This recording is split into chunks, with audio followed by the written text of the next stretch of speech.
জামাত ইসলামের এই আজকের নায়েবে আমিরের যে বক্তব্য সেটার আসলে প্রায়োগিক অর্থ কি আমাদের রাজনীতিতে, এবং যেটি আমাদের ভাই বলছিলেন আল মামুন রাসেল, যেটিকে খুব সিরিয়াসলি নেওয়ার সুযোগ নাই, কারণ তারপরে জামাত উদ্যোগী হয়ে বিএনপি মহাসচিবকে ঐক্যবদ্ধভাবে বসার জন্য ফোন করেছেন, এবং জামাত এটিও বলছে যে আলোচনায় এই খেলায় রেফারি হিসেবে তারা প্রধান উপদেষ্টাকে চান, প্রয়োজনে তার মানে প্রধান উপদেষ্টা সহ বসারও এক ধরনের প্রস্তাব জামাতের পক্ষ থেকে আছে। সেটিকে নিশ্চিত ভালোভাবে দেখার সুযোগ আছে বোধহয় আপনারও। হ্যাঁ, এই যে আপনি বললেন যে ভাই বললেন জামাতের প্রধানের এই কথা এত সিরিয়াসলি নেওয়ার কিছু নাই, তাহলে আমি যদি বলি যে আমি যা বলেছি সেটাকেও সিরিয়াসলি নেওয়ার কিছু নাই। জামাত হচ্ছে ইমোশনাল কার্ড অলওয়েজ প্লে করে। ধরেন উনারা যখন বলবে সেটা হচ্ছে ইমোশনাল স্টেটমেন্ট, সেটাকে আপনি সিরিয়াসলি নিতে পারবেন না। কিন্তু বিএনপির নয়ন যখন একটা স্লোগান দেয় সেটা হয়ে যায় তারেক রহমানের বক্তব্য, তাই না? তাহলে এই যে দেখেন, এই যে কন্ট্রাডিক্টরি, ইসলাম কি এটাকে পারমিট করে? ভাইয়ের কথার উত্তর আমার মনে হয় আমি এখানেই দিয়ে দিয়েছি। হ্যাঁ, আমি যে প্রশ্নগুলোর উত্তর খুব কঠিনভাবে শক্তভাবে জাতির সামনে দিতে চাই, উনি প্রথমে একটি শব্দ বলেছেন আমি ইসলামকে অবমাননা করেছি। জামাতে ইসলামী কি ইসলামের সার্টিফিকেট নিয়েছে যে আমি জামাতে ইসলামীকে নিয়ে কিছু বললে ইসলামকে অবমাননা করা হয়?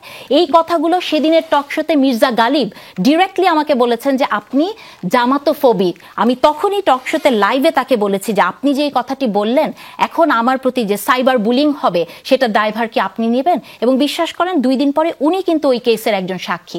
ভাই আমাকে একটা কথা বলেন আইনজীবী হয়ে যে আমি কেন ক্ষমা চাই নাই। আমি কিভাবে ক্ষমা চাবো?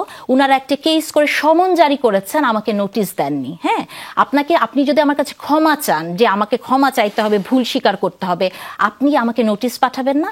ওই লোকটি যিনি কেসটি করেছেন তিনি মিডিয়াতে এসে বলেছেন, এই বক্তব্য দেওয়ার পর আমার তো সবকিছু কি এআই মনে হচ্ছে। উনি যখন এটি মিডিয়াতে বলেছেন যে উনাকে ক্ষমা চাইতে হবে, আমি তো বিশ্বাসই করি নাই যে উনি এটা, আমি তো ভেবেছি এআই।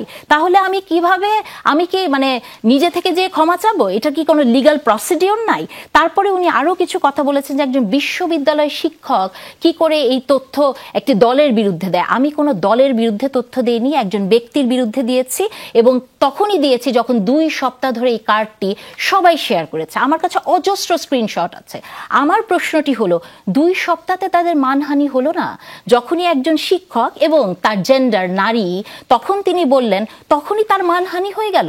নারী কি তার কাছে এতই মানে খুব ভয়ঙ্কর কোনো কিছু যে নারী বললে মানহানি হয় আর পুরুষ বললে মানহানি হয় না? বিষয়টা কি তাই?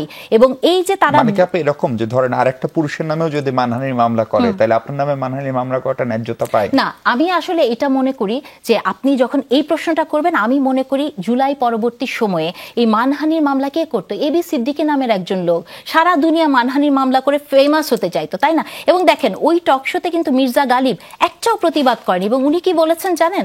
টকশোতে দেখবেন উনি বলেছেন যে একজন 3য় লেয়ারের নেতার বক্তব্যকে গোনায় ধরার কিছু নাই। হ্যাঁ, উনি আবার ওনার নেতাকে 3য় লেয়ারের বলেছেন।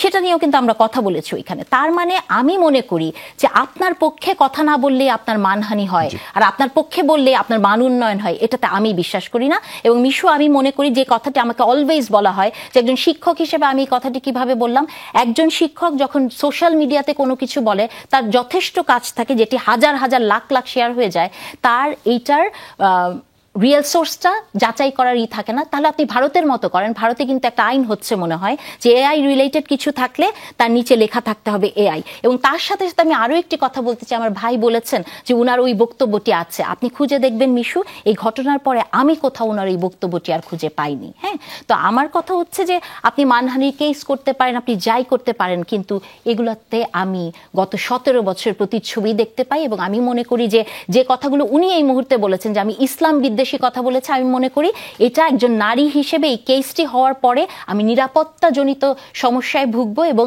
আপনি জানেন ইসলাম এমন একটি সেন্সিটিভ বিষয় আমাদের দেশে যে ইসলাম নিয়ে আপনাকে যখন ইসলামোফোবিক বলবে, আপনাকে যখন জামাতোফোবিক বলবে, আপনার নিরাপত্তাটা সেই মুহূর্তে আপনি ভালনারেবল একটা জায়গায় চলে গেল। এবং আমি মনে করি আমার নিরাপত্তা হুমকির মুখে পড়েছে এই ঘটনার পরে এবং এই ভাইয়ের বক্তব্যের পরে।